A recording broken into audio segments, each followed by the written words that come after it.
ای د ښکلو مینې ظاهرېږمه، درد مې شه په زړه کې اوښکه کېږمه، او ګل ته د هر چا سترګې ورواړېږي، ځکه درته ګورم خفه کېږمه.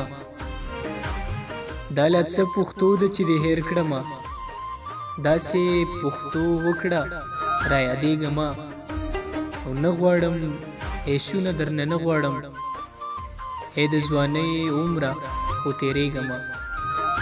نه غواړم عیشونه درنه نه غواړم، ای د ځوانۍ عمره خو تېرېږمه.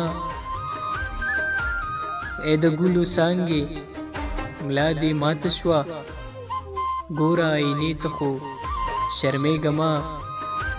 او رحمت الله درد صاحب لیکي چې مه چېړه بمبرې درده مه چېړه، وینه ګوره هر څه خو غږېږمه.